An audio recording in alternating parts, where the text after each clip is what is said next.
Hindi naman na itago ang takot ni ACT Teachers Party List Representative Franz Castro matapos ang isang insidente ng pamamaril sa Bonifacio Global City, Taguig.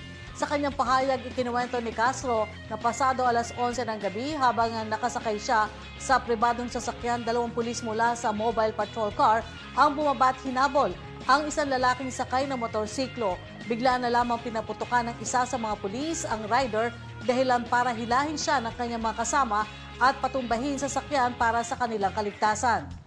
Ayon kay Castro, ang ingay ng putok at tensyon ng insidente ay nagbalik ng trauma mula sa Talaingod shooting incident sa Davao 6 na taon nang nakararaan kung saan siya mismo ang naging target umano ng riding in tandem. Natakot po ako, Mr. Chair, dahil bakit po nagkakaroon ng ganitong insidente na sa gitna ng traffic, Mr. Chair, ay nagpapaputok ang pulis. So tingin ko po ay hindi tama ito dahil sa gitna po ito ng mga sibilyan at traffic po ito at marami pong sasakyan. So naalala ko po, Mr. Chair, yung insidente na naganap noong 6 years ago sa Talaingod, na kung saan nandun po kami sa isang lugar sa Talaingod ay pinaputukan din ang sasakyan ko ng dalawang riding in tandem. Bilang isang kilalang kritiko ng mga Duterte, inamin niyang lalong tumindi ang kanyang takot para sa sariling seguridad. Ayon kay Castro, ang trauma ay palaging bumabalik tuwing may maririnig siyang putok, lalo na't may mga aligasyon tungkol sa death squad noong administrasyon ni dating Pangulong Rodrigo Duterte. Kaya't mariing umapela si Castro sa Taguig City Police ng report para mabawasan ang kanyang pangamba.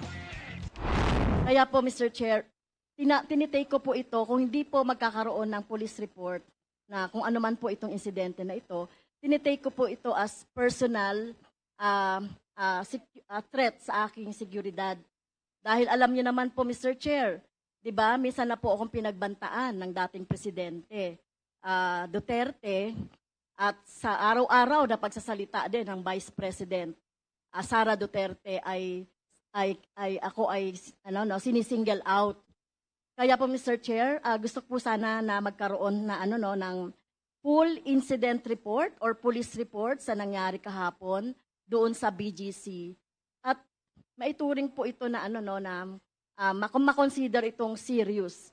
Dahil siguro tayo po, ako tinitignan ko rin ito na may kinalaman sa aking trabaho dahil alam niyo naman po ako yung very vocal doon sa pagsasalita sa mga committee, sa Quadcom, sa Good Government.